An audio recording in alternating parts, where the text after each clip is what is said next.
Don't you love it when things are both easier and more affordable? Like when the rain washes your car for you. Or like when you save up to 10% by bundling your renters and auto insurance with USAA. Bundle with USAA and start saving. Get a quote today. Mic test. Mic check. Ron's lame. 1, 1, 2. You know what? Just excuse me, guys. I do need to go to the bathroom one more time. Just excuse me. Go for it. There's a plot happening here. Is he doing something? Or is it a plop happening?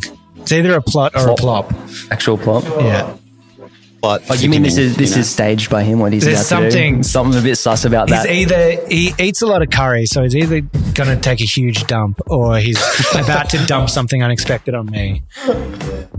I don't like where this is going. On us. Yeah, on us. No, I'm most likely on me. The other day he told me I look like Jabba the Hutt. Yeah. I said I put on like a couple kilos in my Italy travels, and he's like, yeah, you look like Jabba the Hutt. Yeah, very nice. A few minutes later. Ladies and gentlemen. Oh, this piece of shit. No, he's just trying to outdo us. Ladies and gentlemen, give it up for Business Kirk. Is this a business coach? This lesson? is, and he's just ruined our bit. Oh no. Because we had a whole bit coming that's now just destroyed. No, it's still going ahead. It's still good. Okay. Hi. So what's your name? Business Kirk. Business Kirk. Fuck, he looks good. He does look good. He cleans up. He cleans up. Oh my God. Wow. You knew it would be a bit. Yeah, I knew. I could No see one was believing you needed to wee, mate. as soon as he took off. And that was a quick change. That was Superman style. Go into a cupboard, spin around, and he's Business Kirk. He's transformed. Impressive. It's just good business. And he also means business. There's a full character. The method. That's in. All right, are we recording on this thing? We've got all this. We're It's on, all ladies filmed. and gentlemen. Okay, it's We all are been live. filmed. Well, that's great. So, if you're new here, welcome. We've got Business Kirk who's come and joined us. Now, let me tell you, cafes and small businesses are the backbone of our community. They're a place where we meet friends and sometimes we wear a fancy shirt. Today, we have the man that made the breakfast shirt famous. You know him from his amazing content creation, Mark Crotti from Breakfast Shirts. Welcome to the show. And you know us, I'm Rowan Cook. And I'm Business Kirk. And it's just coffee. You know. Oh, was this your bit all along? Yeah. Was this your bit all along? Our whole bit was to be that we were going to whip out the sunglasses and leave you in the dry. Have any of you ever seen what is it? Who's that? The Robert Downey Jr. movie? There's Iron Man. He's only done. He's done a few, mate. What was the Inspector?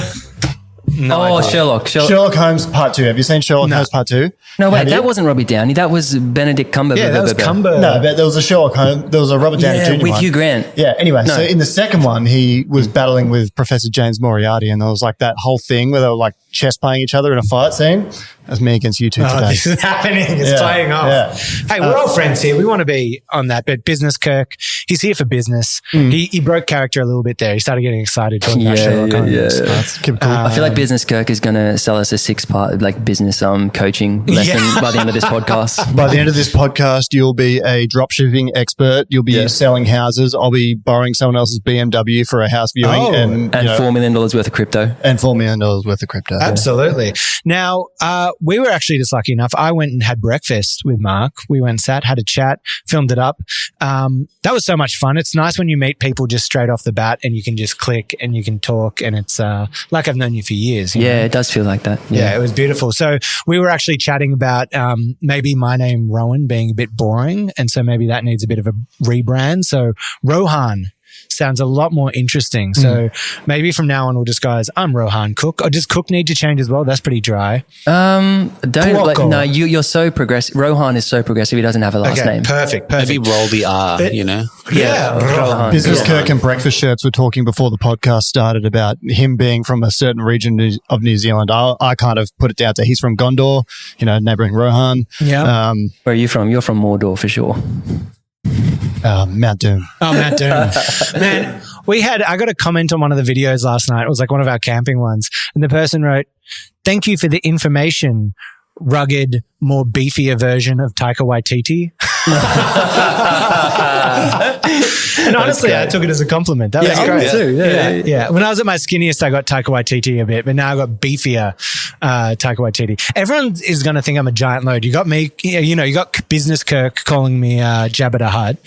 We got beefy Taika Waititi. I'm just getting it from all backed angles. on a few kegs lately. So Get out of here. I've heard. it's not good business. It's not good But business. I was thinking if I'm rebranding, I actually had a pitcher business idea for you. Make a little bit more money. I know you Business make a lot of Kirk's here. content. Business Kirk can advise you. Maybe you could Wait, try. are you pitching me or Business Kirk? Pitching you. Okay, right. Maybe you could try an OnlyFans breakfast shirtless. What are you packing under there? Oh, mate, he's ripped. T6, V8. I don't know what I'm packing, but if people are going to pay for that, I may have to soon. Yeah, you know what I I mean? mean, Breakfast is expensive. There's these a days. whole like food subgenre that could come into it with breakfast, I'm already picturing it going down a bad direction. ASMR, shirtless, eating eggs. Mukbang. It has a whole new meaning. But speaking of that, we've just before I went to Italy, I was getting on the shred a little bit and just trying to drop a few kgs. I did well. I think I was like down like 4 or 5, something like that. While I was away in Italy, put back on 2. That's all right. From the set, we're back on it now. We'll pull it off. You are a very fit dude. Any advice? Anyone else out there that's trying to shred? What's your kind of go-to? What do you reckon you can drop? Like it just off off the bat, honestly, yeah. Listen up, Rowan. Business Kirk's an First of asshole. all, if you went to Italy and you didn't put on a couple of kilos, I wouldn't trust you. Yeah. So I'm Thank glad you. you did I that. So appreciate you get that. a tick of approval. I just try not to eat bread, pasta and rice where I can't. Sometimes I just cop it because I'm not a psychopath. I love almond croissants. I love pastries and I love nice bread, but Just good business. it's just good business not eating that much bread for your body in my personal experience. Yeah, I completely agree. Before I left, that was pretty much it. I was having a little bit of rice, but I pretty much cut out like old pastas bread and that kind of thing. And it was, Did it was you working pretty feel well. quicker mentally as well? 'Cause No matter what I do, if I lose weight, if I do something and people are always like, oh, do you just feel better? I'm always just like, no, like I feel the same. Whatever it is that people get this like euphoricness of being healthy does not stick with me. I feel exactly the same as always. In fact, if I'm exercising and doing more, I'm just tired. I'm like, you know what? I went for a run and I'm tired now. How long do you commit to these things for, like the diet change and the? Oh no, long periods of time. Sounds like you've got 6 hours or something, or Well, now I'm getting it from you. No, it's general like, and it's not like a diet. I generally try to make it like a lifestyle change. It was just, sometimes you fell down a bit of a, put on a few. I'm like, look, I need to get back to better living. So it's long term, just general practices of living. Yeah, sounds like you've got some mitochondrial issues. Business Kirk don't approve. Business Kirk. Just every line is Business Kirk. Wait, do you know how you pitched me something just before? Yeah. We should tell everyone what the pitch was this morning that we came up with. Oh, the this idea. was bloody great. I love A this. great concept. We were talking about, you were saying, how when you have sporting teams, you can make like your dream team. What's it called? The fantasy football. Fantasy football? Yeah.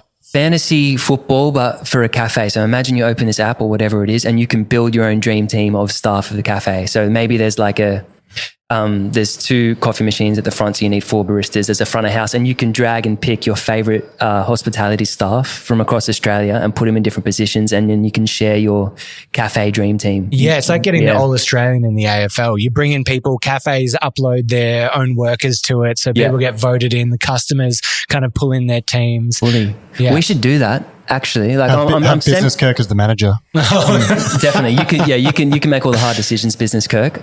But imagine if we did that, and then that could be eventually built to a platform where people who wanted to hire staff, like you could click the member and it'd have their CV and where they work and if they're available at the moment. I love it's like that. a trading platform. It's like the Rockstar shift. It's like the, it's just poaching in the end, but maybe staff could get better pay, better pay rates. Put in you have your pay number underneath, like how much it costs. This is already getting controversial and political. Yeah, absolutely. I love it. Yeah. It's a good idea though. Yeah, it's we a should great consider it at some stage. It'd be cool. We were saying we've got a Cafe Smart event coming up. We've teamed up with like La Mazzocco, Keep Cup, bunch of like different people, and we're hosting an event there, and it's to raise money for homelessness. But this idea came too late, but maybe next year, because I was like, wouldn't it be amazing if for that one day we did the pop-up and we brought in the dream team and got them to work the floors of that event? Such a great I think idea. that'd be sick. Jimmy Butler.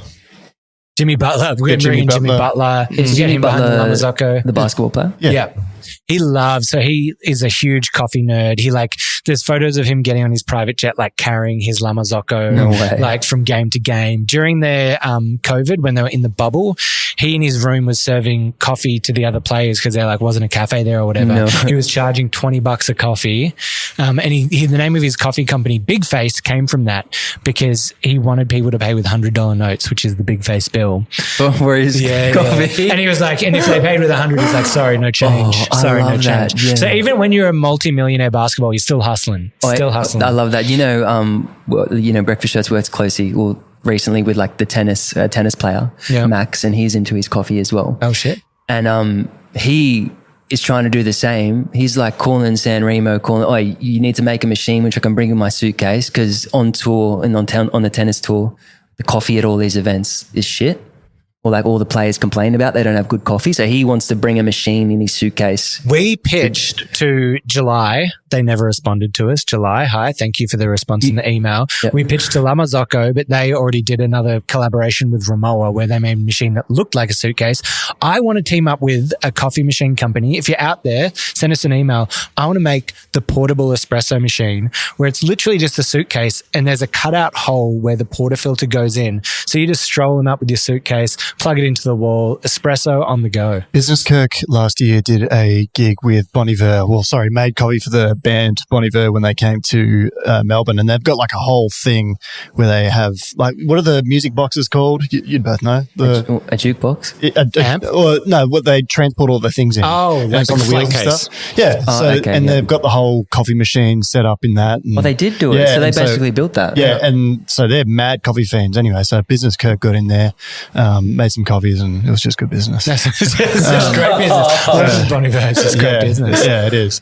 Did you get to chat with them? What was that like? Oh yeah, made coffee with it and had dinner with the whole band. It was awesome. That's amazing. Yeah. Any hot goss or just good people and pretty boring? Just good people. I didn't realize for a while who Justin Vernon was until I made him a really nice coffee, which he said was one of the best in his life. So there you go. Who is Justin Vernon? He's the lead singer. So he's everyone just calls him Bon Iver, but Bon Iver is actually the band. I thought it was just one dude. No, it's a whole band. When you sing, we saw him at the Sydney My Music Bowl. It's a whole thing. Do you want to start the news? Business Kirk forgot a prop, so do you want to start? Yeah, let's start with the news. Let's kick it in with some sound bites. Here we go. We've got our coffee news coming in hot.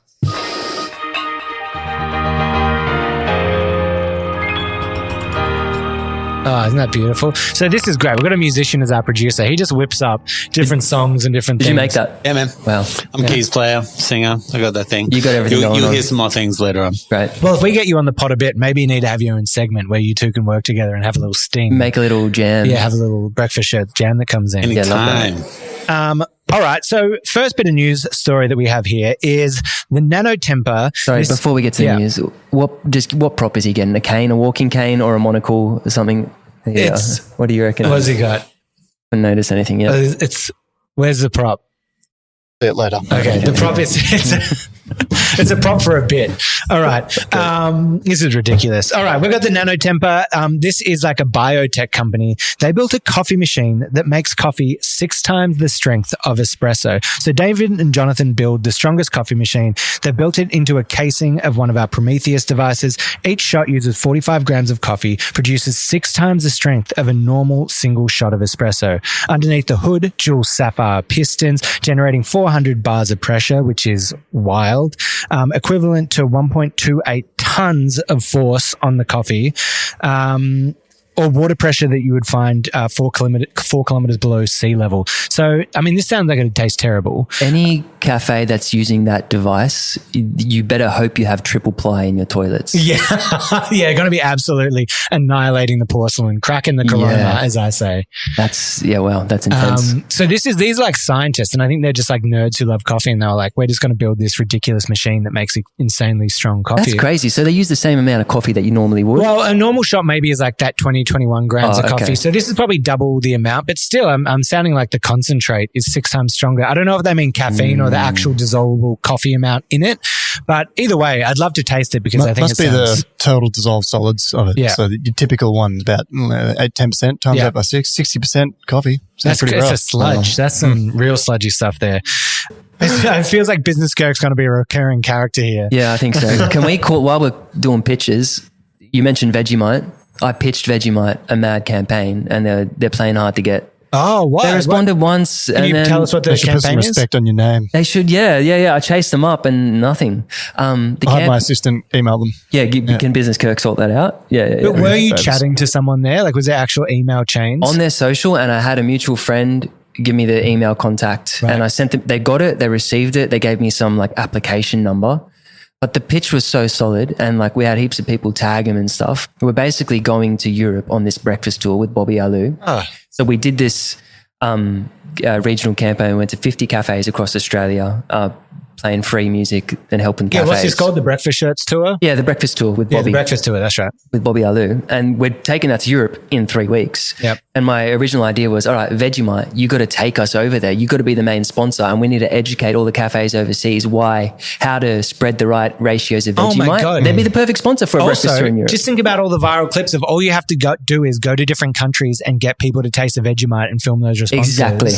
And it's win-win either way. If you have someone, if you're in like Rome and some Italian hates it, you'd be like, and that's why they're not Australian, and bite into this. Exactly. You get it. It's all there. It's all there. And if they love it, you're like, look at that. They actually like it. And you can always, because whenever you watch these people taste Vegemite on these shows, they get it out like it's Nutella, like this big spoon, and they just smear it across bread. And it's like, no. There's different techniques for Vegemite. There's like the gentle scrape. There's more liberal one. Can I butt in here with a hot take? You don't like Vegemite? No, I love Vegemite, but it pairs better with margarine than butter. What butter are you using, bro? No, it's great with butter. Also great with cheese. It's great with cheese. And avocado. Yeah, and avocado. Also I'm great. a scraper. So if you're any international listeners out there, if you're trying Vegemite, you just scrape it on. It's just a thin layer. It's like an umami little salt bomb. I like delicious. chunks. Yeah, thin layer, like lots of butter, and then you have little pockets of Vegemite. So you get you kind of too thick Vegemite, but you want every bite to be slightly different. I also think butter, like when you're using butter, that increases the amount of Vegemite you can put on. The butter like softens that Vegemite out, so you can go 100%. harder with the Vegemite as well. Wow. Anyway, there's great stuff. And I mean, the breakfast tour, that's amazing. We're kind of talking news, but I do want to talk to you about that a bit more because I think it's amazing what you're doing for that, the small businesses and that around the country with this event. Next up in news, what do we have here? Number 3, this is actually, I stole this from your breaking news on your channel. It was something you were talking about. Wage crease in Australia. And I think this is interesting with the people that we have here at the table. Australia's minimum wage award wages has increased by 3.75%. From July 1st, the Fair Work Commission has announced the decision will see the national minimum wage increase to $24.10 per hour and $915.91 per week, based on full-time 38-hour working week. So this is a really interesting thing when you look at cafes and cafe owners, and I want everyone getting paid, but you had a really interesting take on this. Can you elaborate on that a bit more? Yeah, I was coming at it. I think, well, firstly, sure, wage increase is great for all the staff, and I think it should happen. Yep, you know, of course. But straight off the bat, when that wage increase hits, the cafe owners, depending how big they are, will have to fork out more thousands of dollars just like that. Yeah. And does that mean they increase the price of everything overnight as well? People don't like taking change quick, especially in Australia. And imagine if they did a huge change like that with the prices of everything. And everyone's already going on about the prices. They're already going on about everything, and they would need to do that just to justify more the extra money they're going to be spending for their staff. And a huge amount of these cafes are barely breaking even already as small business owners. So close. It's so tight, the margins. It's so hard. I even look at, and it's this cruel cycle. I even look at like places. I have a few friends that own places, and we're talking about, the time and a half or whatever it is on public holidays. So for those who don't know, on public holidays, you might get paid like 2.5 times your normal salary in that. So you got baristas standing behind the machine getting $60 an hour. And so everyone I know is just going, oh, that's why I just don't open public holidays anymore, because it costs me more to run the business than I make from doing it. So I just don't do it. So then from that, no one has anywhere to go on public holidays because everyone's shutting down. Staff aren't getting work on those public holidays because it's all held off.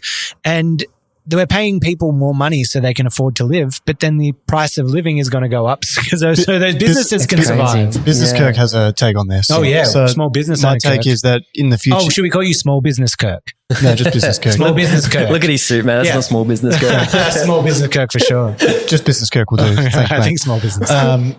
So you'll see, my opinion is you'll see more cafes sort of doing less because it's harder and harder to operate a big venue, and it's harder and harder to operate a menu with lots of items. You need staff to service all that, and it's just too hard. So I think what we might see in the future is cafes with smaller menus and smaller offerings so they can have less people on per shift and actually deliver better quality things, because whether we like it or not, we have to pay people, and the industry will evolve because it's kind of, this cycle of constantly increasing prices. Like cafe owners have to adapt in some way.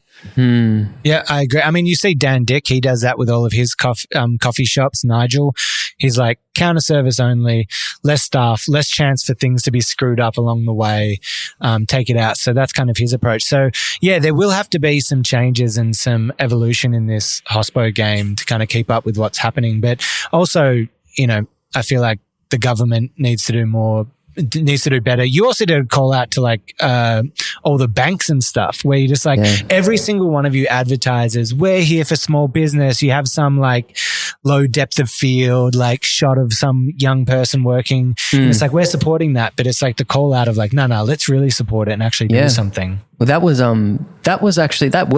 an extent. Oh, tell me what happened. So what happened with? So tell people what you did first. Sorry, I put out this pitch, being like, all right, all the banks, you're claiming that you're helping small business with all your campaigns. This is your chance to show up. I need one of you to show up right now and help cafes across the country who are struggling. Let's do a campaign. The Great Coffee Spend. Encourage people to spend $100 in a weekday at a cafe, and then we'll give away money prize packs. Like imagine if we gave away $5,000 to 5 people. We gave cafes at random for getting involved cash as well.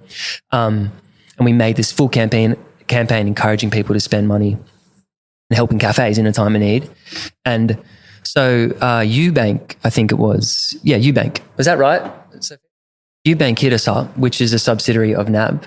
And we negotiated and were working on it for quite some time. And they were great for coming to the table, so respect to them. But it came to a stage when you're working with and this is something we were talking about this morning.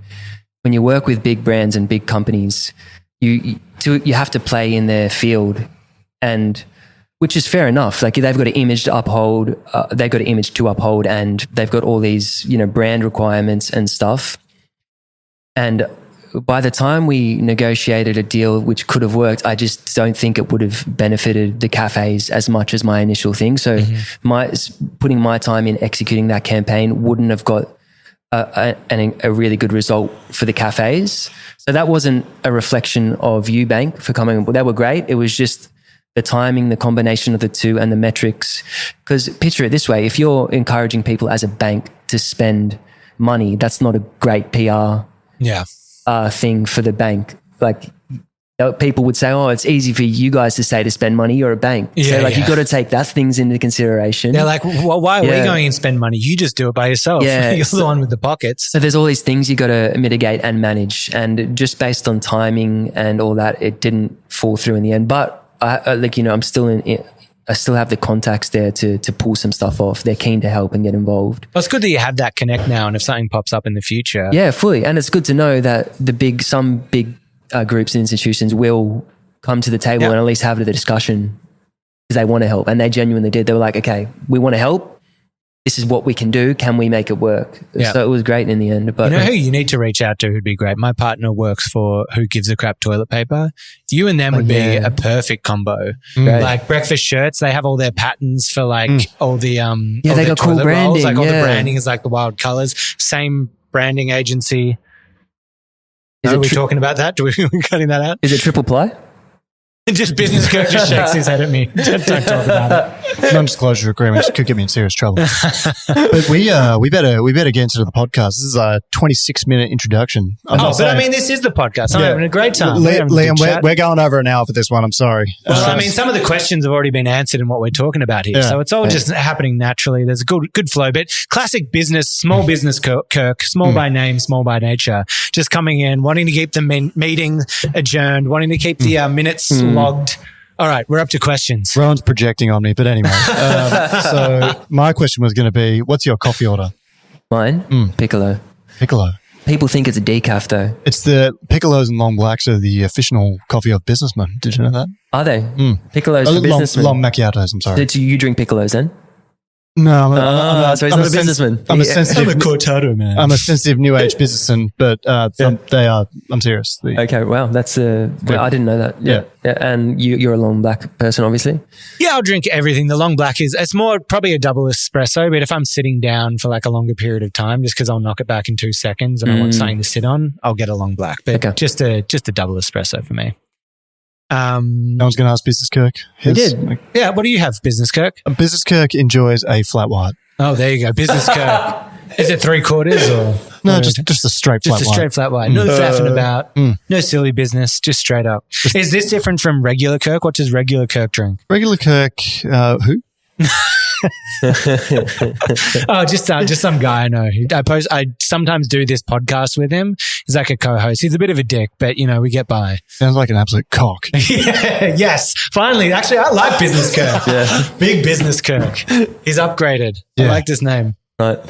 But a more fitting question, if we're coming and we're looking at that, breakfast shirts, not go-to coffee order. What's your go-to breakfast order? I usually build my own. Yeah, what's the building? What do you have in there? Well, as I mentioned before, I try to avoid bread. So I usually go for some type of bowl that they have, like, like a Buddha bowl, and then I add bacon and eggs if they don't have that. Yeah. But if not, I'll just build like bacon, eggs, avocado, mushrooms, tomato, chorizo if I'm really hungry, and just whack it all. And you get a good indication of the cafe that way too. Like you get a bunch of things on it and then you get a good vibe of the cafe. You can always tell their game by how strong their sides are. Yeah, you got a good side game. You've got everything, in my opinion. You've got everything. It actually made me think, since I've come back to Australia, done this business, and I'm literally running a coffee company, I actually go to so few cafes. Like, I just don't have time during the week. And then on the weekends, it's like, that's not part of the agenda anymore. We're off walking the dog. We're doing whatever. But I think for this podcast and also to support that local group, I think it needs to be like once a week, I'm going to a new cafe. So I'll take suggestions here, but also listeners, I'm sure many of you are working at cafes. If you're in Melbourne, we go up to Sydney and stuff sometimes too, Adelaide, let us know your place. We'll make a list. We'll start crossing off some of these places. We'll pop in and see. Any Melbourne, Sydney, give me some recos of best places you got. Melbourne and Sydney. Well, man, we were talking about this morning. I go to 2 or 3 cafes a day a lot of the time. I'm not saying I forget a lot and like where they are and the names. I'm like, oh, is that place in Melbourne or Perth or Western Australia? Where was that place? There's just so many in there. Yeah. That's why I just stick to the good vibe and energy. I'm like, oh, okay, that's a good place. I had a good feeling at that place. Like the place this morning, Virtue. Oh, beautiful. Oh, no, lovely. It's not Virtue. What is it? It's called Carly now. Carly in Melbourne. That was great. In Carlton, just off Lygon down there. It's in a little back alley. So if you want that little hidden away vibe, cruise on down. That was great. So the Sir Charles Benedict. That's one of my favorite breakfasts in Melbourne. I used to, Business Kirk used to work there. Oh, did you? That breakfast is awesome. The vegetarian Benedict as well. Excellent. They got the panko crumbed eggs. They flash fry. So it's like, so they soft boil it. So it's like still got a yolk and then they flash fry it in a panko crumb, put it on a roti with some spicy hollandaise. Oh, that's a good joint. Code black coffee. Would say a textural pleasure. Oh, a textural pleasure, or as we wrongly translate it to a piacere meterico. When you type into Italian translate textural pleasure, it comes up with that, which makes no sense. Piacere meterico. Doesn't that mean like so when you're leaving someone, you say piacere, like see you soon or something. It's a nice. That's like it's like slightly different. Nice to meet you. Yeah. Piacere, nice to meet you. No, it's. I think there's like a slight. Maybe I'm pronouncing it wrong. There's a slightly different one. I know what. Okay, I think you're pronouncing it wrong. Yeah. Business Kirk. What do you got? Can Business Kirk ask why breakfast shirts and not something like cocktail shirts or something of the sort? Well, it's a good question, Kirk. Business Kirk, sorry. Well, we started wearing party shirts to breakfast out. So the whole thing was wearing wild shirts out at breakfast with your friends. So it was only natural that these wild shirts that we collected were to be called breakfast shirts. And we weren't having cocktails at the breakfast. So there's no Bloody Marys ever? No Bloody Marys, no. You don't drink? right? No. It's a good theme that we're having pop on from a lot of our guests. It's the new world. It's the new way. Oh, really? Great. Yeah. Good. Yeah. Business Kirk doesn't drink much either. Yeah, good measure boys. Business won't Kirk drink doesn't? No. Does Kirk drink? Do you know if Kirk drinks? No, we've had a dinner out where he'll have some, but in general, he's low on the alcohol. Oh, okay, so well, yeah. I don't know who you're talking about. I think it's such a vibe because coffee is kind of the substitute, right? It has the culture, has the kind of like depth of experience, but like that's why we get a lot of like athletes that follow like Golden Brown or like, a lot of athletes will be into like cafes and that because I think they focus their energy on like people who might be out like drinking. They're like, I want to really get into coffee. Really enjoy. It's a booming industry. Yeah. Coffee. Sorry, I almost said Business Kirk. I mean, it is good business, but coffee is a booming industry, as we were discussing the other day, Rowan, and merging middle class in other countries, getting into the coffee. And I think a lot more celebrities are getting into coffee and starting their own coffee brands. We did a podcast we did exclusively about that. So, yeah. Can you, Liam, put a cut together of Business Kirk saying Business Kirk? And like, just Business Kirk. Business Kirk. business. Yeah. Business. Yeah. That's going to take up 15 minutes of the podcast. Yeah. Got you. I got you. Small Business Kirk. Sounds like a good podcast. So one of my favorite things is talking about like kind of the horror stories and that of like, or just grudges and pet peeves. You've gone into so many cafes. Like, tell us, what are some of the worst experiences or what are some of like the things that are just happening that are wrong in cafes? Or tell us a funny story about that. Things that are wrong. You mean like... Like, what have you just had with like entering, like bad treatment, like things that have just gone horribly wrong? Is too many. Well, I just don't store those in my brain. Oh, you're a positive vibe. I try to be. That's good. Like I will be controversial in a video and complain about some really minor things. Yeah. Which I don't really care about that much. Yeah. But bad things that have happened at cafes or. Well, do you want to know one of my pet peeves? And it kind of happened today. I noticed whenever you say to a waiter when they come over and they like want to take your order and you go, oh no, we haven't even looked. We'll just need one more minute. They then get scared of coming back to the table and they disappear for like 20, 30 minutes. And I'm like, no, I literally meant one more minute. Like I just wanted to decide here. And you're always just left like, hello, someone. Yeah. To be fair, we had a camera on us and she probably that was different. But I agree. And she was also fangirling like this guy, like we walk in like, hey, you're here. I was wondering if you want to come in. Like, oh my God. And then like knew his like food order, knew his coffee order from like watching all the videos, had them all saved. So he's like a viral celebrity amongst the hospo world, right? So you've got no dodgy stories to share. Well, like I've got pet peeves. It's not necessarily about. Yeah, hit us with a pet peeve. Well, I did a rant the other day about when people complain about paying for food. So it's more about the attendees who go to cafes. Yeah. It's like, $16 for avo on toast. What a ripoff. And like they just forget that they're going out somewhere eating. They're paying to not wash a plate, to have it all done for you, to be in a venue which someone's paying rent on, to do what you're going out to pay for breakfast. And you're what do you think avo on toast should be? Should the whole world revolve around what suits your financial situation? Yeah, I guess you would want to pay fucking $3 for some avo on toast. Would it be great for you? Would it be great for anyone else? Like, people don't think these fucking things through. Oh, we allowed to swear? Go for it. Sorry. That was the first time. 35 minutes. That's not bad. You've done well holding off. I think I told it on here before, but the easy go-to example was we used to have like fruit toast on the menu. And this is years ago. This is back when 2 pieces of fruit toast was like $6, $7. People would come in and they go, I just want the one slice of fruit toast. And I go, absolutely, we can do that. It's still going to cost you exactly the same, but I can give you one piece of fruit toast instead. They're like, well, I'm only getting half. Should I only pay? You're like, you're paying to be here and have someone's putting it, cutting it, toasting it. That'd be my pet peeve is when people try and enact the bartering system on 16-year-old wait staff. Yeah, exactly. On some kid that's just like not getting paid enough who's like been up. I'm going to try and negotiate my breakfast price with you after I've eaten it. Yeah, and I saw the price. Yeah. Or I could have looked at it. But on that, what's your secret to picking a good cafe to go and eat at? These days, or is your coverage just so large that you just go to them and then... I intentionally go to shit cafes sometimes because I have it so good. We have it so good. There's so many good cafes everywhere. I need to ground myself constantly. And sometimes I'll just walk into a place that looks average and I'll just cop it just so it makes you appreciate the good ones. You know what I mean? So I don't really have... And because I go to so many and variety is good, And I'm not always looking for a great place. Unless I'm like, okay, I need a really good coffee and a really good brekkie, then I'll do some PBR, we call it, pre-breakfast research. Maybe I'll go to the Instagram, see a couple of the meals. I'll make sure one thing I sort of do avoid is if it looks too clinical and too clean cut. Like that was 2012 for 1 or 2 years. It was cool to have an all white cafe with a baller coffee machine on the thing. And like everyone's so perfect in there and like they're all sassy and, you know, they kind of treat you like they don't want you to be there. Like, yeah, okay, that was cool for like 30 minutes. But now sometimes if I see a place too clean cut and like with no soul or personality, I'm like, I'm not going in there. Yeah.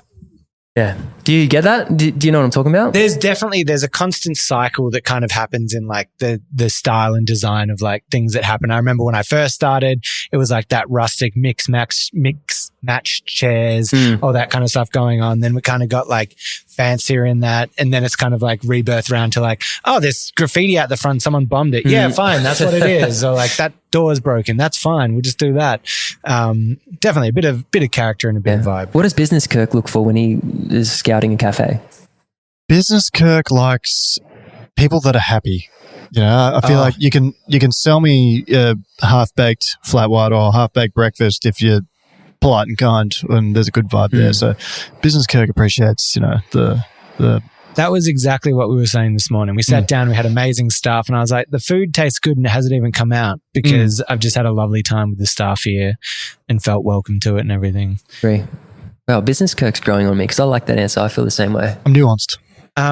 Now, I know about this. Kirk, do you know much about the breakfast tour? Business Kirk, sorry.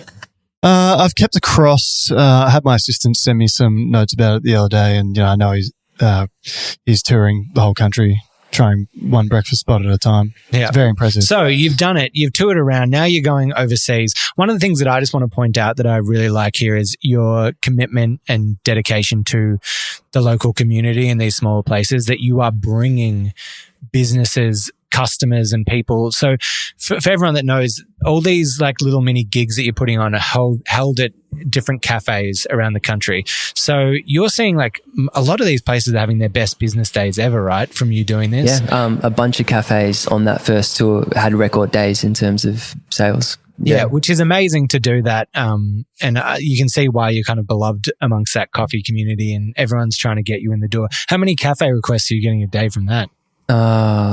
You mean applications to be a part of the tour? We've got probably 300 for the next one. Yeah, wow. Next year, mostly in Australia, but some of those are overseas as well. Last year we had 250 total. Yeah.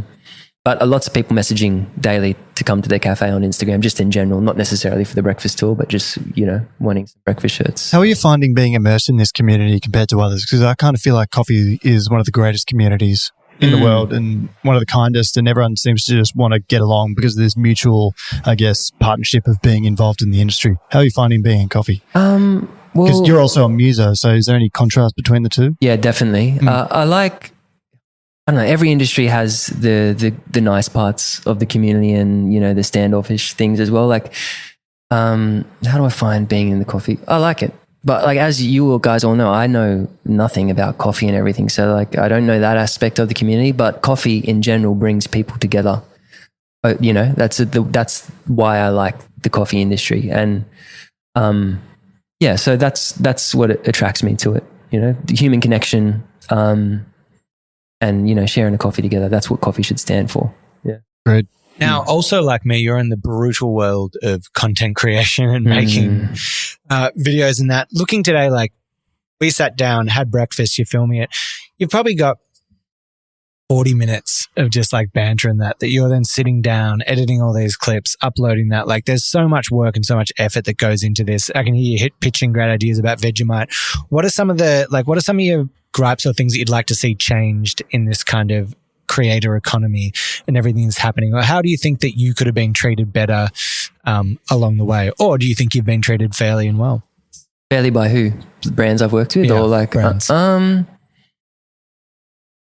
That's a good question. How do I feel? A lot of people don't know the effort. It's such a because the market decides what video performs well, and brands just want to see videos that performs well. Although I've been video editing for 15 years, I've worked for big companies video editing. I'm a storyteller, and you may not see it directly in my style of content because it's all over the shop. But I break down the video, and I can talk about that. That might be something interesting to talk about later. But I have a system, a strategy. I've been doing it for so long.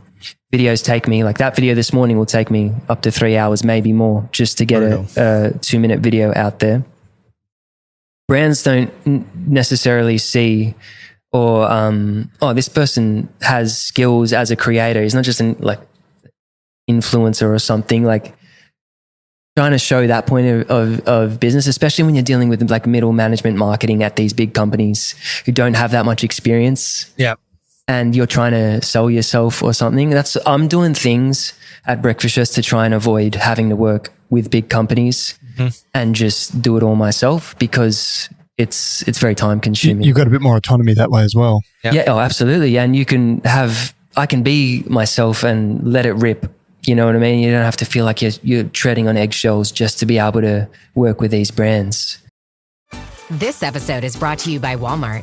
New beauty is in bloom at Walmart, and it's all about springtime radiance. From Drybar, Tula Skincare, and hundreds more available online, Walmart has the premium brands you want and this season's on-trend products for flawless, glossy hair and hydrated skin. Big name beauty brands? Check. The things you love? Check. Find trending spring beauty and all you need to look and feel gorgeous at Walmart, on app and online. Yep. You know, did I answer the question then? I feel like I Yeah, absolutely. Yeah. And even if you didn't, that's like the ultimate politic is like if someone asks you a question, just talk around abouts in a way and you get around it anyway that everyone forgets what the original question was. Yeah. We're also, you know, our producer's being very professional here and being very silent. But we've just got a guy standing at the door. I don't know what he's doing, whether he's like get him on the podcast, or it does smell in here a bit. So maybe he's just trying to fix the plumbing. I don't know what's happening. Maybe he's here to pick up the heroin that was dropped. Oh, yeah. Business Kirk's got a side hustle. No. I was telling him we got broken into, and luckily the alarm went off and the police came. Yeah. But there was like an empty bag of heroin left out of the, as they were climbing down from the toilet roof. You know, back that's hectic. Like you need a guard dog here. The police, luckily they didn't really get much because they had to get out because the police were notified immediately. Did they steal some of your coffee? they actually we saw that they brewed up some coffee, they tasted it and then they left it, which was horrible. So obviously not a good review. You know, Arnold Schwarzenegger used to break into gyms so that he could work out after hours. Oh, really? Yeah. Wow. When he was competing in the Mr. Olympia. I mean, maybe he wasn't big enough then. I'm like, if you're Arnold Schwarzenegger, like, let me just come in. Let me train. But back to the brands thing just quickly, because this is probably important. I wish they had more obligation. They're so financially driven, these big companies, which is fair enough because they've grown to this huge thing. They've got people to pay. They have this reputation. Everything's got to be financially driven. But I wish they had more obligations to support cool things. Like, I want to be in a society that is doing cool things, like supports music, art, culture, something so good about like the community aspect of coffee. Like these brands, I just want them to dive in and invest in things that make things in life good. Yep. You know what I mean? Yep. That's what I wish. And you do get so little of that. It is always like that bigger picture where you're like, is this going to increase your sales by X% or whatever? No, but is it cool for you to do and be a part of that? And like, you're just being like decent, you have the money to spend, then that's a cool thing to do. I mean, it's still obviously amazing branding for them, but when we were working with Sunbeam, I did like 5 or 6 videos with them throughout the year just talking about machines. And at the end of the year, they were like, oh, maybe we'll do a Christmas video together, try to like get people out buying machines. And I said, screw that. Don't pay us for this video. I'm like, just send me as many machines as you can and I'll just hide them around Melbourne and get some little clues for people and get them to find them. And they were like, oh, how many machines do you need? I was like, I don't know, 20. They're like, sure. 20 machines delivered to my apartment. They were stacked up in my bathroom for weeks. And then over the week of Christmas, it was brutal. We went out around Melbourne and I just filmed myself in the location, go, if you know where I am, come down right now.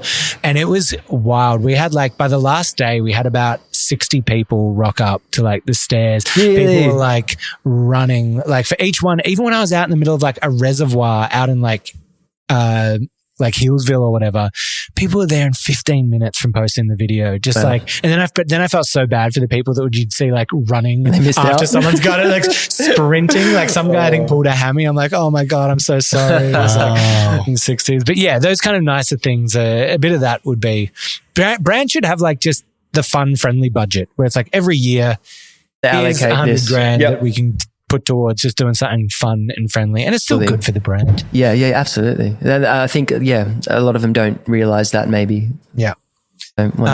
Now, I've just got, let's see if you have something off the bat. You were talking about your content strategy and how you do it there. Mm-hmm. You're a lot cooler than I am. Me? Yeah. Looking at Golden Brown, is there anything you look at it and be like, you should fix this, or you would be better, or maybe you should try this? Do you have any advice for me as Golden Brown to improve the channel? Here's my thing. You have 1 million followers or whatever. I have 25,000. Why are you taking advice from me? Because you're so cool. Yeah, but cool doesn't pay bills all the time, bro. I'm out here working the streets trying to sell some shirts every other week and finalize deals. Like, you know what I mean? Yeah, all right. I should be taking notes from your book. I think I'm saying. I think we've struck a lifelong friendship here, and I think you and I can both help each other out. Take it from Business Kirk. You're cooler. He's just figured out the business. Okay, you've got advice from me. Fully. Okay, well, I'll tell you what, but it's all personal preference. Yeah, because your page is very put together. It's informative. The videos are cool, but I love people who have a bit of skin in the game and show their personality more. Like, I've learned so much about you this morning from having the breakfast and just chatting one-on-one than I see from your videos. And I like that connection online. But like, that may not benefit your strategy or your business. So like, that's what I personally like. I agree. Who knows if that's the direction we want, or whether we want to keep it more business, but I have thought about that a lot. And you obviously, you're talking about your followers and that, but they are like hard fan base. Like walking to the cafe today and seeing the way the barista reacted behind the bench is crazy. I mean, you're talking about 1 million followers. I walked in, she's like, who the hell is this old guy? I don't know who this is. She literally called me old. She was talking about a tattoo style. She's like, what's it called? Ignorant tattoos. She's like, oh, do you know Ignorant Tattoos? I'm like, oh, is that like a tattoo artist or something? She's like, oh, no, it's a style, but I guess it's for younger people. And I'm like, oh my God. She asked. One star review incoming. No, Perry's fantastic. She's the best. Well, you called her Eilish because she kind of looks like Billie Eilish. I know, I'm so sorry, Perry. Perry. She asked me, she was like, who is this guy you're with? And I'm like, oh, the real deal. Oh, did he enjoy his long black? I'm like, I don't know. I love that. Keep from guessing. No, I just look back from the table and give him a... Yeah, that freak out. She looked you up by the end of it. I was like, I've got a question for you. Yeah. As a business owner myself, being Business Kirk, do you have any tips that I should take on about what businesses do you own, Kirk? I don't know enough about you. Well, I've got a cafe called Project Zero Coffee. Oh, wait, what's it called? Project Zero Coffee. Project Zero. Whereabouts is that? 140 King Street. Oh, okay. Project, one word. Project, then Zero. Project in Zero the CBD. Coffee. Yeah, in the CBD. Oh, okay. Yeah. So what tips do you got for me? From a cool guy. And also just from his side, it's mainly like coffee and like pastries and stuff, right? We're a takeaway coffee bar. How long have you had this business? 5 months now. 5 months? You're new? Yeah. Oh, wow. Fresh out of the womb. Well, I haven't been and I haven't owned a cafe. So what advice are you seeking from me here? How to make it cooler? How to make it cooler? Just like good experiences. Don't wear that suit there. I'm an executive, so I don't, I'm not a foot soldier all the time. You're not there. You're just making the decisions. That may come to ruin your business because people want to see a bit of personality and a bit hands-on. They want hands-on. They want the connection with the guy who owns it, and they want to have a chat with you, Kirk. Well, in the absence of that, then I'll ask you this: what's something you wish more people knew about you? Something that more people knew about me. I show a lot of me. You know what I mean? I feel like I don't have an answer for that. I'm so sorry. I should. Yeah. If I were to bring up one talking point on that, I found it quite interesting to learn that you don't drink. Okay. And I think this is something that has been really enlightening for a lot of people and some of the guests that we've had on this podcast. Because I used to not drink heavily, but drink quite a lot, and one of the best things that I've ever done is to quit.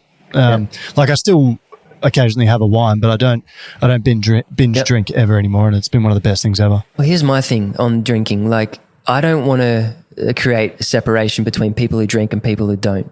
because that just creates this weird tension. It's not cool. So it's cool to have environments and meetings with people where it's not discussed at all. But I went on a date a few weeks ago. Ooh. Yeah, with this girl, and I don't drink, and I don't want to be the guy that says, "Oh, by the way, I don't drink." She does drink. She ordered the wine. I just ordered a soda, and she didn't ask me about it. Yeah. And I didn't ask her, and it was amazing. That's perfect. I don't have to have the conversation, "Oh, I don't drink because I just don't really like the taste, and I just don't feel like, I just don't want to." Yeah. Didn't even have to come up, and it was perfect. I'm not judging you for drinking. You're not judging me for not drinking. Let's just go on about our lives.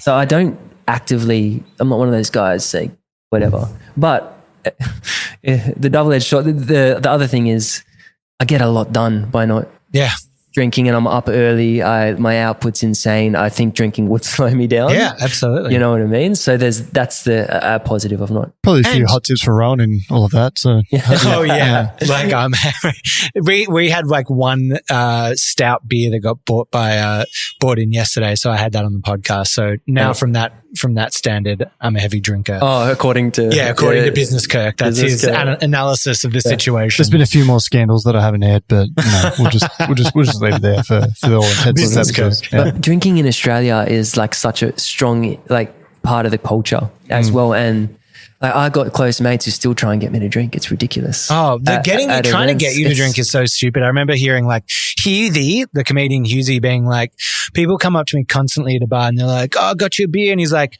"I don't drink." And they're like, "Come on, you got to have a drink with us." He's like, "Yeah, I'm going to give up 30 years of sobriety so I can have a drink with two random idiots that I met at a bar. Get the hell away from me." Like, I love that. no, you got to have one. Yeah, no. Yeah, idiotic. Now, you were just saying you went on a date, which kind of leads me into the next question. What's all this happening with Abbie Chatfield? Can you give us feedback? With who? Abbie Chatfield? Who's that? Well, Business Kirk knows because when I wasn't invited to breakfast this morning, me and Abbie went and had a bit of No, okay, I'll tell you. shared a few poached eggs. Let's go to speak, so to speak. Ew. Here's The that. hell does that mean? Yeah, that's a We bit, went to that's a bit breakfast and we dirty. each individually ordered a serving of poached eggs. Ew. Business Kirk's got some shit going on, eh? Yeah, Jesus. Wow. Business Kirk. This is what I was Business up to Kirk. while you two were It's having always breakfast. these button-up guys that like behind That I closed was doors are invited just to. chaotic. Fully. Okay, so the Abbie thing.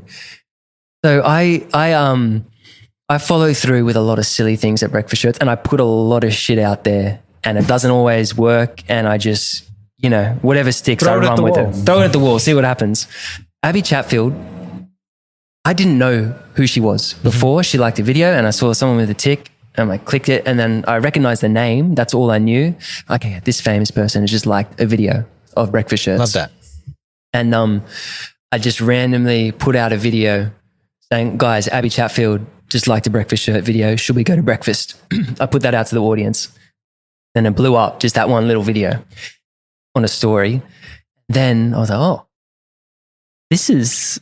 I've tapped into a right niche here. Yeah. So I was like, okay, I kept dropping videos being like, "Abbie, come to breakfast with me." And it got to the stage where I was making videos, "Abbie, I'm going to be at this cafe in 30 minutes, meet me there." And I'd film me going. And then She hasn't come. No, all these people started getting invested.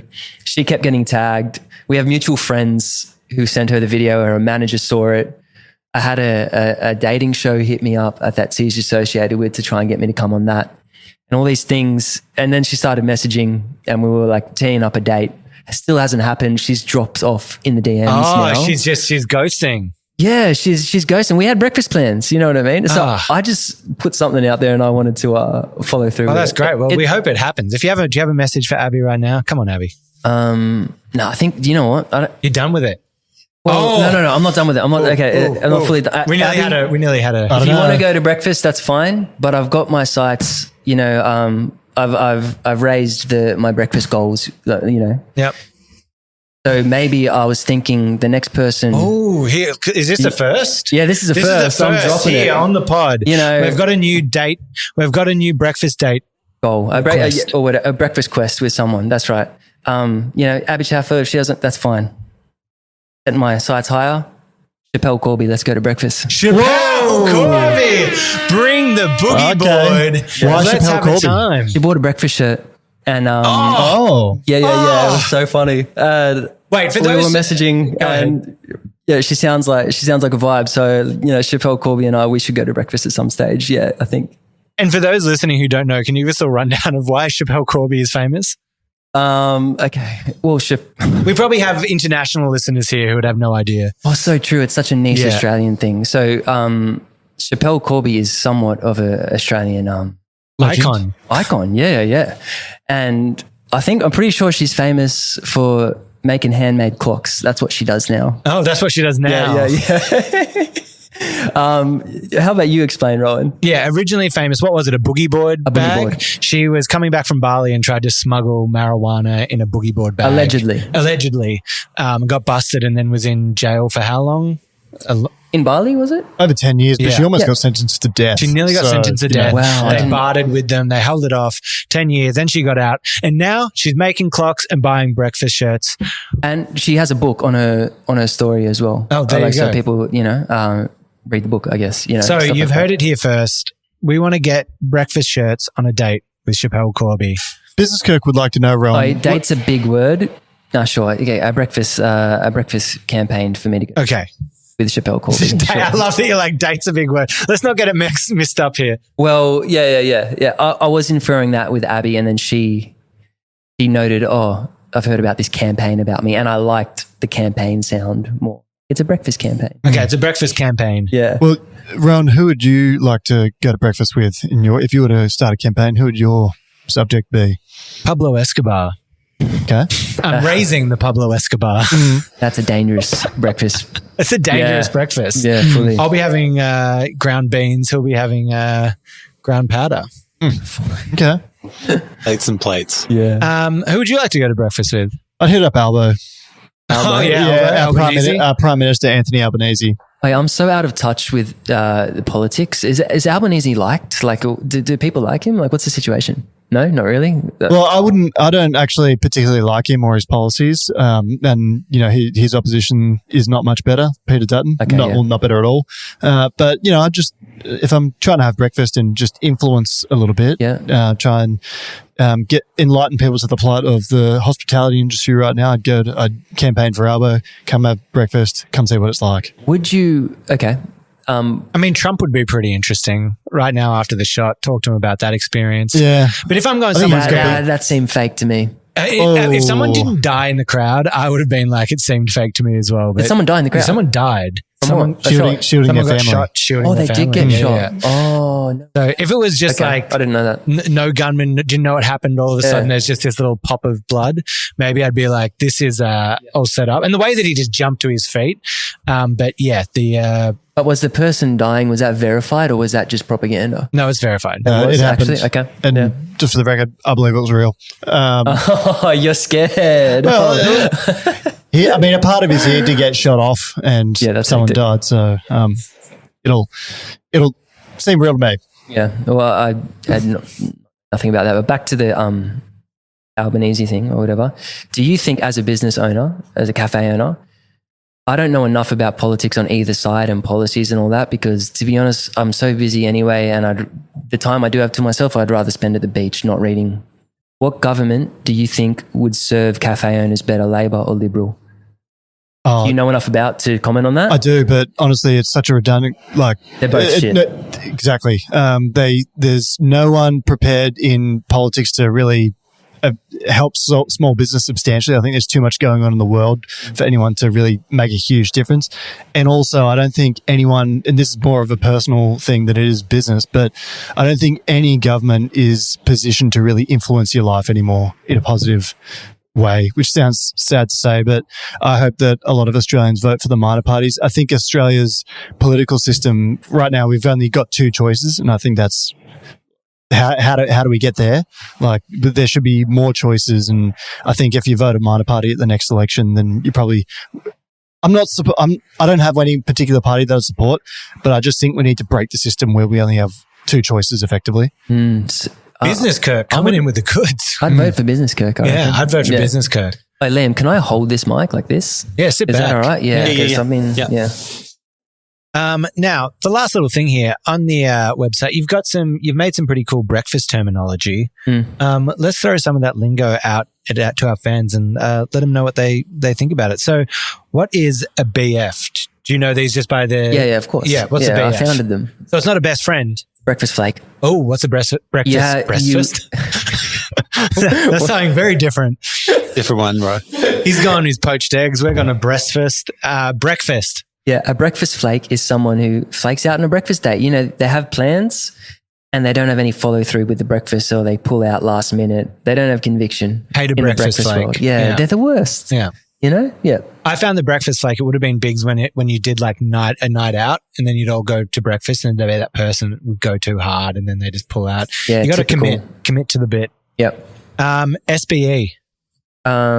Solo breakfast experience. That's when you go to breakfast by yourself and enjoy the breakfast by yourself, which I do a lot at the moment. Yeah, I love a solo breakfast experience. Right, yeah. Yep. And last one, what is CBE? City breakfast epidemic. Yep. Kirk, you might relate to this or not. I hope you don't, because it's typically a bad thing. But you know, when a cafe doesn't need to be that good because they're in such a high traffic dense, that's CBE, city breakfast. Like Darling Harbour in Sydney, there's so many people. It's an epidemic. It's an epidemic. And the cafes don't need to be that good because there's that many people who are going to come in and buy something anyway. Yeah. And it's tragic because Darling Harbour and the Rocks, such a beautiful spot. It would be such a mad spot for a good brekkie and good coffee and stuff. But there is one good place down at the Rocks in Sydney, Black and White Coffee. I think Black and White Espresso. Oh, is that the new one on the art gallery side? I couldn't tell you, but in the Rocks, Black and White Espresso, Okay. I had a decent coffee there. Right. And so do we think the problem with the city is just that rent is high probably. They just want to make as much money as possible and they got bums on seats, so they just don't need to raise the quality level. Yeah, exactly. They don't need to. So it's like, as much as I'm complaining about it, it's easy for me. They don't need to. They need to do whatever. But it's annoying. You do want it in the city. Like, I'd be going there. I want good spots in the city. Speaking of good spots in the city. Project Zero Coffee, 140 King Street. But one of my favorite parts of Sydney is Taronga Zoo. Imagine having a really good coffee where you go look at a giraffe or something, you know? Yeah. A bit of that stuff is happening now. This isn't obviously in those, but if there's a few more like parks and stuff where it's like Fitzroy Gardens or whatever it is, where they're starting to like open slightly better places. But that's the vibe. Middle of a park, can't even see any city. Just get into a nice cafe. You know who we should collab with? Because I saw he did something on coffee. Erwin. What's? Robert Irwin. I think I saw a video of him making a coffee or something at Taronga Zoo. Did he? Oh, yeah. It was like his first coffee ever or something. Well, let's call out Bob Irwin. Come on the podcast. Let's get him on the podcast. Let's get Bobby on. Let's make a.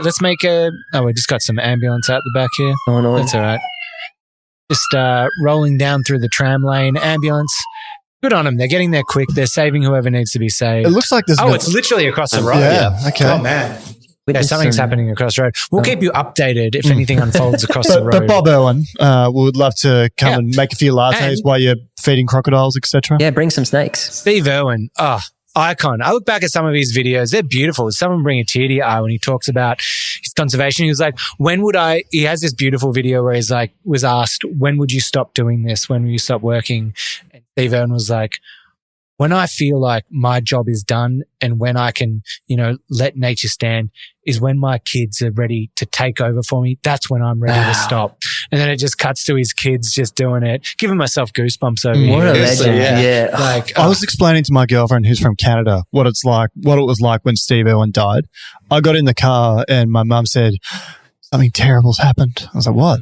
She said, Steve Irwin died. And my family just all bawled their eyes out. They played it at school. It was kind of like a national tragedy. They played it at school so that we all had to, we all watched the memorial. And was tragic. And I've got a hot take on this. Yeah. It's kind of, I'm glad that he never lived to be cancelled or have some scandal because he's always just immortalized to be something great. Yeah. Whereas, everyone sort of has a scandal these days and has to go through something or gets cancelled for whatever reason. What did they say? Die a hero or live long enough to become a villain. Yes. But he's just always going to be forever a legend. Yeah. Agree. And while we're talking about that, something that Breakfast Shirts stands strongly for, make this about breakfast shirts. Please. Fuck cancel culture. It's fucking done. The pendulum's hit full tilt. You're going to act like an idiot and try and cancel everyone for having an opinion. Let people have an opinions. Let them be wrong. Let them correct themselves. Stop canceling everyone because you're just fucking, I don't know what you are. You're bored or some shit. Like just, well, we're done with it. I would tend to agree with you. I think the tide is turning on that on sort of both sides of politics as well. I think everyone's pretty well done with it. That being said, don't conduct in criminal acts. You know, that'll tend to make people like you less, but feel free to say whatever you want, I feel. Yeah. And speaking of saying whatever you want, Kirk has prepared the rapid fire questions. I'd done some of them, but Kirk said, no, Rowan, I've done them secretly on my phone. So I'm a little terrified of what's to come. But what we do here every week is we put a minute on the clock. We do rapid fire questions. You have to try to get through as many as possible in that timer. So, Liam. Wait, before we do that. Yeah. Because this is like the last thing in the podcast. Is it? Then there's our hot takes. Yeah. Oh, okay. Because I got one or two more things I need to shout out. Yeah, please. Do you want me to do that now or after? No, do it now. Oh, okay. The first thing is this breakfast tour that we didn't finish talking about. We're taking it to Europe in a couple of weeks. Yep. Mm-hmm. And I needed to shout out. We've got a sponsor come on board, OMG Milk. Oh yeah. They sponsored the first one, and I just want to. I didn't need to mention them on this, but they're showing up to game day, putting money behind us doing cool campaigns and stuff. So they do oat milk, and lots of the cafes on the tour switched to them during it, which I loved because, they're like, these guys are supporting my industry and helping facilitate this thing. So they're the main sponsor for this breakfast bobby. And look at that. That's such good business there on that side because they're just doing the right thing without meaning to. And then signing on however many new cafes is huge for business over those long terms of ordering and that kind definitely. of stuff. So well worth their investment. And like I don't think they even supply oat milk goodness in Europe, but they're so passionate about supporting breakfast shirts and what we're doing that they're literally being the sponsor for the European league. Yeah, that's amazing. That's just baller. No, good on them. I like them. Good shout out. And my other thing was I have this book which I thought you guys would like to see. Oh, please show us the book. I can't show you the contents of the book, or maybe one or there's two. There's 50 in there, people. Everyone who's listening, there's a little black book. Well, there's way more. There's like thousands in there. No, I don't know why the cash is in there. I need to go to a bank. It's a little black book with a little band around it. It's like a little diary thing. Yeah, this is my black book of people and brands that said no to breakfast shirts. Oh, he's got a little black book. I'm taking notes. He's keeping receipts. Yeah, and some of these people have come back around and tried to work with us since I put them in the black book because, we've grown over the past year. So tides are turning. And you're a man of morals, so I'm sure you shut I them am. down. Yeah. I'm not a good businessman in that sense. Yeah. So I'm going to show you a couple of the names. You can't mention them on the podcast, but we can discuss it. Wait, can we say them out loud and then you'll beep everything? No. Okay. So I don't want you to have that footage. You don't want any record. Okay. Yeah. I don't want you to have any record. And I think there's also just like $1,000 in cash in there. When you said you're Italian, I didn't quite believe you, but now... Yeah, there's some real Italian. What I usually do with this is probably seat now. I carry so much cash to balance out the seat. I feel like you could get the job done with a napkin. There we go. We're good. I got it. I got to get a photo of this. This is how ballers. I feel like you could get the job done with a napkin as well, but cash is cooler. I'm very forgetful though, so I have left cash under the table. Mm-hmm.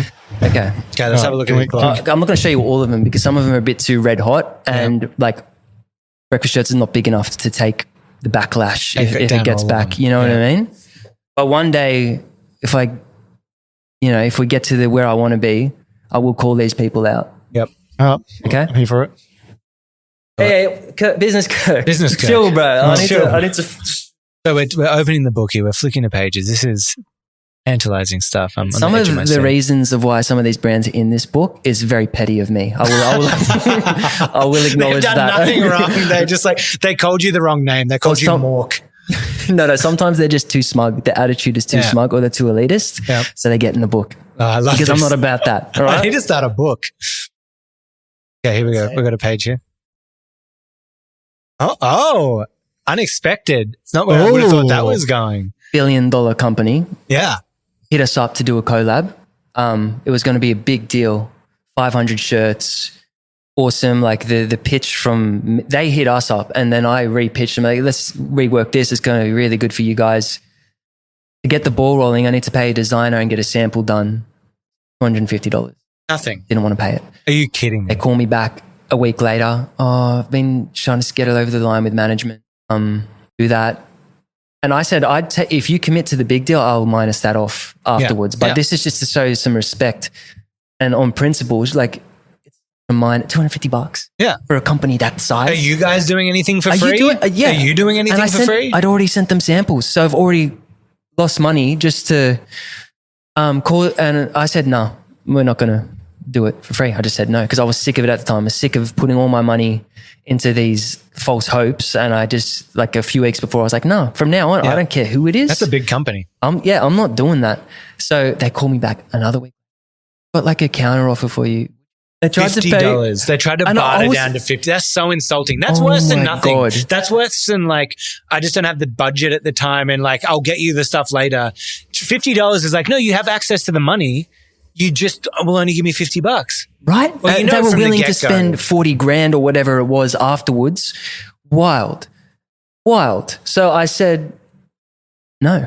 Yeah, good on you. No, I'm not doing it. And part of it's dumb because if I did do it and they went with it, we would have made money. But on principle, if you don't respect small businesses at this level, I was paying a designer to mock something up. I was paying for a sample. I'm not making on that $250. There's probably $50 worth of admin fee, $100 for the designer just to do something real quick, and $100 for the sample. Like, come on, if you're not going to show up there and you're a huge company, I don't want you in my life. Yeah, good call. So fucking done. They've got the money too. They got the money. They got the money. Well, you going to show us one more? Yeah, I'll show you. You want to see? Yeah, show us some more. Kirk's just ready. He's done something here with these rapid fire questions, and he's just. I'm not sure if I should show this one. Oh, show it! You got to show it. Come on. Okay, we'll keep it quiet on there. Oh, that is huge. Can I ask the indiscretion? This business committed? Wait, sorry, is this business committed? Well, no. Can I ask what they did? A few little things, which I'll talk with you maybe after the podcast on it, but overall just a bit too cool, a bit elitist, and I think they're all talk and they don't show up on game day. Yeah. And, also big. And they're sneaky. It's a smaller thing masquerading from a giant thing. Yeah, exactly. That makes sense. Oh, yeah. And I could say some stuff right now, but I'm not going to. We're going to talk after the podcast. Yeah, we're going to talk after the podcast. And then we're going to give one more, and then we're going to shoot these. I'll show this one actually. I don't even know what that is. Oh, yeah. Swing Easy. This is Bobby Alu's playlist. All right, Bobby Alu is the guy I went on breakfast tour with. He has a very big playlist called Swing Easy, and it's all very chill music. Bobby's a very chill dude. Yeah. Spent a lot of time with him on the road, and I was just like, one day, you know what? Fuck Swing Easy. People are sick of chilling out and swinging easy, Bobby. Swinging medium is where it's at. So I created a playlist called Swing Medium. And I take things so far. That's how I've lived my life. Yeah, Swing Medium.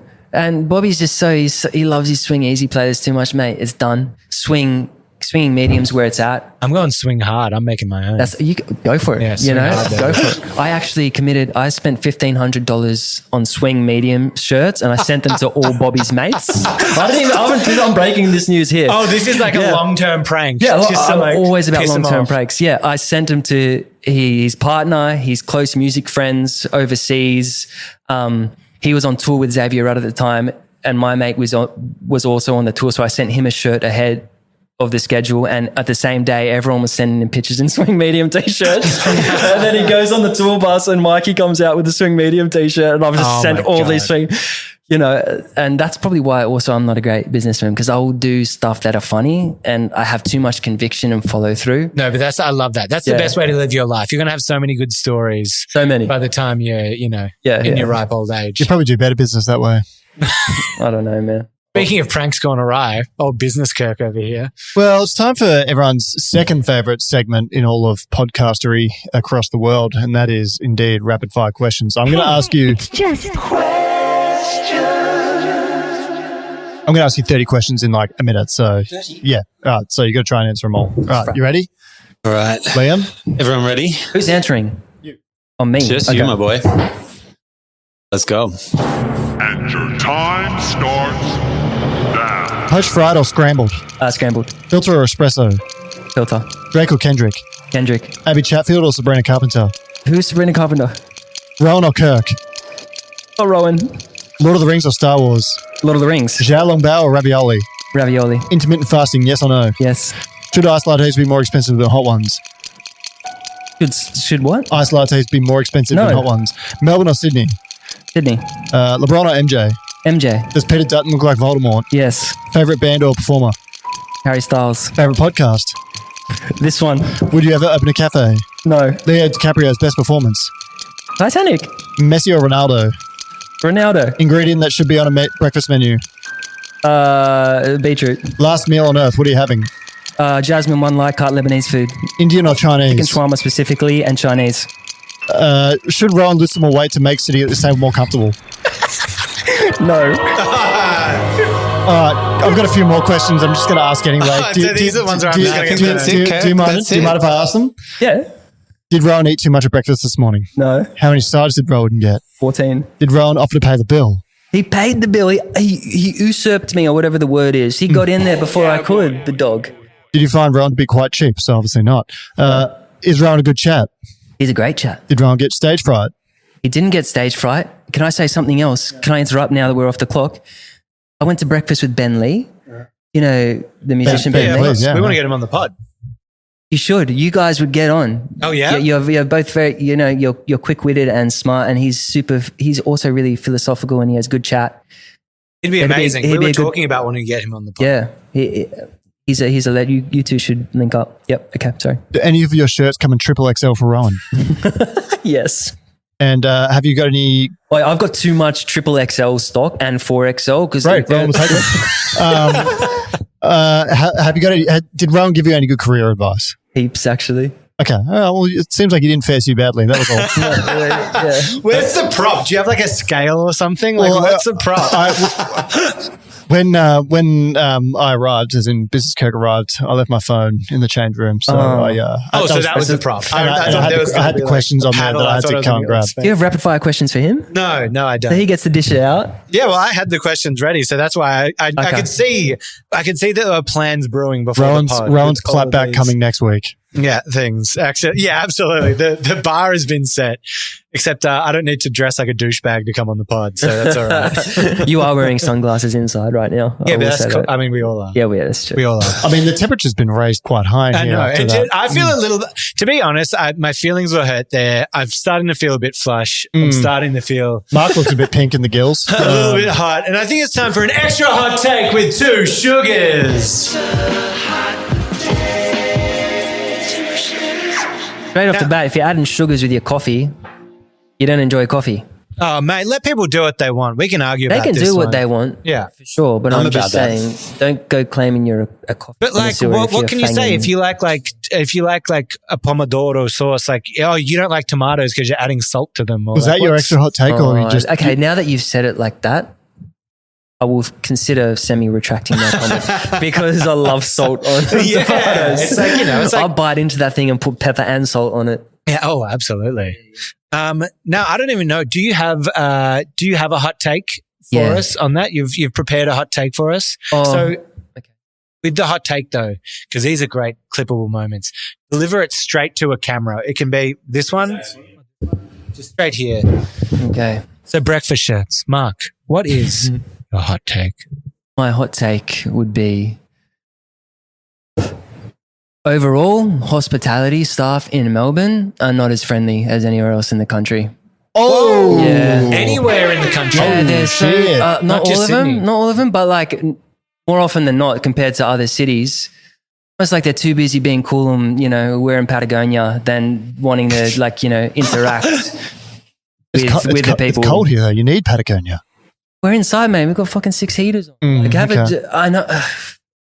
That's what I've observed. That's a hot take with 2 sugars. Yeah. But at the same time, like this morning, Perry is one of the most amazing, and she's from Melbourne. Yeah. But you're always going to get gems, right? Yeah, but who knows? She also loved you though, so there could be a side in there. Who knows? If I'd gone in there by myself, who knows what their welcome would have been into that situation. So we're saying here, Melbourne baristas, a little bit cold. Lift the game. Be friendly. Welcome people in. Hospitality is hard enough as it is. Let's make it a loving, inviting place and get everyone on side there. Yeah, it's not a fashion show of or an elitist like showdown. You know what I mean? Just That's a great hot take. That's a hot take. So I love that it's anywhere in the country, and you would know out of all the people, you've done the most cafes. So I have. Yeah. Well, who's going next? Shall Business Kirk or shall you, Ron? Yeah, you can do it. My extra hot take with Two Sugars is, can we make sandwiches a little bit thinner? Because I'm trying to, like, I'm all for the work of art, but like, you know, sometimes I just like something I could actually wrap my face around. We were talking before, I had to turn it into a bowl constrictor to actually take a bite of my sandwich. So for those of you who don't know, a bowl constrictor turns its face inside out to take a bite of something. Kookaburras can also do it. But I just, you know, I've got a beard. I get things stuck in there. It's just bad business. I don't think you stand alone on this. I did a piece ranting about why people should pay $20 for a sandwich, right? And a few people responded saying the reason they don't like, well, they just want a smaller sandwich. Yeah. You know what I mean? So I think you don't stand alone in your smaller sandwich quest. Can I also give a shout out here? The best cafe that does it, proud Central Coast man, I am. Abbie's Coffee in the entrance. They do great toasted sandwiches, but they're functional. You know, perfectly crisp, nice amount of salt on them. You've got a vegetarian option, the mushroom melt, and then you know the meat ones as well. But seriously, just functionality needs to be part of the calculus when forming a sandwich or dish. Do you know Jace? Yeah, I do. Very well. He is a character and a half. He is. He's one of the most iconic Australian cafe breakfast characters. He is such a good energy, that guy. And his wife, Sophie, too. Yeah, both of them. I haven't met her personally yet, but I speak to her on Instagram. They're whack. Oh, they're so out there. It's mad. I walked in and he just went, like when I walked in, I've never met this guy before, and he was just started screaming, and I'm like, I like this guy. Yep. Update across the road, the ambulance. You know, it's that we just got a nice little lady who's in the hospital bed getting wheeled into the truck. She's okay. She's up and about, so looks like she'll be all right there. But yeah, just a little ambulance update for everyone that was hanging on for that one. But now over to my hot take with Two Sugars. So we can take the glasses off for this one. You guys can. Oh, sure. Enough with the bullcrap viral dishes that people are whipping up. I don't want to see cookies stuck on croissants. I don't want to see donuts stuffed in anything. I don't want anything ridiculous. It's fine if the thing is nice, tastes delicious, well balanced, well thought out. But things that are just ridiculous for the sake of ridiculous, I don't want it. It's gross. It's What's the best example you can give? I don't want to hurt I can give one. business. You go. I'll hurt. I'll really set you up there. You're like, I'll hurt someone's business. A lot of the pastry cafes or whatever, they'll make a croissant, or maybe not a croissant. What am I thinking of? Like so let's just say a croissant, but they'll make it this big. Yeah, they'll do it for the videos, drizzling on the sauce. Yeah, like of this huge. It's not practical to make a croissant that big. And I'm not coming out from a greenie stance or it's going to go to waste and all. I'm not virtue signaling and trying. I'm just saying it's just not it's just done. It's been done. And I'm sick of seeing, when I see a cafe or a video do that, I hit the unsubscribe or whatever it is. I'm like, I don't need to see a big croissant. They're just like grasping on these old ideas, like boom, in your face. We need to get their attention. Let's make a 40 kilo Danish and like put 3 kilos of caramel sauce on it. Yeah. Get all the slow-mo. It's just cringe. The gluttony and over-the-top stuff is ridiculous. I want to see innovation and change and things that are going viral for the great technique and style and, you know, that's coming into it. You know what I mean? And, you know, I just thought of a funny idea. I agree. Sorry. My brains is just somewhere else. Imagine if one of these cafes made the tiniest croissant ever. Oh my God. It was like this big. That would be funny. Croissant cereal. Just a little bowl of little tiny croissants. Croissant cereal. We've had too many ideas today. Yeah. There's a place in Sydney called Rising Sun in Newtown. No one cares, Kirk. I've been there. Yeah. I've been there. Yeah. Yeah. They do like breakfast ramen. And that's kind of like, to me, that's a correct, and it's like, that's cool. Bacon and eggs. And it makes sense. With bacon and eggs, you can do cheese, the same ingredients that you have. And it was actually really good. Are you just salty about the rapid fire questions? No, I thought you were going to say someone's already done a miniature croissant. And so I was just telling you to shut up because I thought you were going to be like, it's already been done. And I was like, shut up, it's original. So you missed. Yeah, I missed. You missed. And I can admit that. You know, I'm big enough to say I also agree with breakfast ramen. I think it's a great idea.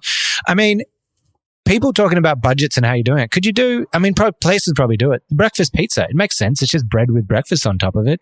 Split a pizza between a friend. I've never seen that actually. The Aussie. Yeah, eggs, bacon, chorizo. You could do any of those things. Spinach, all the breakfast tomatoes. Yeah. You've got all the, most pizzas are just breakfast ingredients on bread. So True. Yeah. Well, I mean, before we finish up, is there anything else that you wanted to get in there? Where can everyone find you? Like physically in the real world? Probably not. That's probably a bit creepy. Maybe online is probably like, is there stuff like, can people follow you if they're in Europe for this new tour? They can find you on Instagram and on the socials. Your shirts and gear, amazing. Yep. breakfastshirts.com. Yep. Or also fuckpartyshirts.com. That'll be redirected to breakfastshirts.com because everyone used to say, oh, it's like a party shirt. And I used to say, no, it's not a fucking party shirt. It's a breakfast shirt. Yeah. So I bought the domain fuckpartyshirts.com. If you go there, it should go to the Breakfast Shirts website. But yeah, our Instagram, Breakfast Shirts with 2 S's at the end. You can find us there and you can see all the tour updates and all the stuff we're doing. Yeah, beautiful. Well, it's been a pleasure to meet you. And I'm sure we're going to, I'm so sorry. No, please plug. One more thing, which I launched today. Yeah. Patreon. That's half of it, yeah. But more the small business soap initiative. I've launched a business, or Breakfast Shirts has. Profits from all the products we sell, and these products are going to be wholesale to cafes, so cafe-friendly products. First one is coffee soap, literally coffee grounds in soap. It's like a bougie soap. All the profits from that go back into a fund, which is directed by Breakfast Shirts, and I'm going to use that money to do campaigns that support cafes, small business and, arts in Australia. So instead of me having to work with these big brands like we talked about and just give you a little clap there. That's great. Instead of having to mold myself and everything around what the big brand wants, if they contribute cash to do these things, I can execute how I want, which I've had really good success of doing really well and I know it works. I can focus on that if we have our own fund. So anyone who stocks any of the products, coffee soap's the first one or anything, profits from that go to the fund and we'll do creative stuff together. We're launching a membership with it, which you can vote on the pitches through the soap initiative. So it's going to be something we can all do together. I'm going to be we're going to be fully transparent with what's costing us what. I'll show you the behind the scenes of the business and, I'll give everyone updates on what we're doing. And yeah, I'm just trying to create something that, can support the industry more. Yep, I think that's great. I think all your efforts are amazing. I think you're doing amazing for the hospo industry out there. If you're any cafes and you want them coming in, annoy them, DM them, send them messages. And you can also send us messages. Send us a DM, send us a message to hello@itsjustcoffeepod.com. We also want to get some of your hot takes so we can keep you into the segments. Send them in. Any of your questions. Also, the new thing that I'm saying, any cafes, I mean, I'm in Melbourne, so that's the easiest, but elsewhere that you think are worth checking out, maybe one of your local favorites that you want us to go check out, or maybe you work there, let us know. I'm going to start trying to knock off one a week. And so what's that? 52 in a year. Get out there and help your local cafes out and that kind of thing. Extra points for those who create functional sandwiches too. Yeah, functional sandwiches. You guys should do a functional sandwich tour. Oh, that's a great name. It's like, this is the best sandwich I've ever tasted, but is it functional? No, 0 out of 10. Do not go. That's great. All right, well, as always, I'm Ron Cook. And I'm Business Kirk. And it's just coffee. Thank you for coming on Breakfast Shirts. Thank you. Coffee up, eh? I didn't get the memo of doing that last thing together. Oh, the coffee. Yeah, that's fine. We just yell it. That's fine. Buns are undone. He's just going to brew.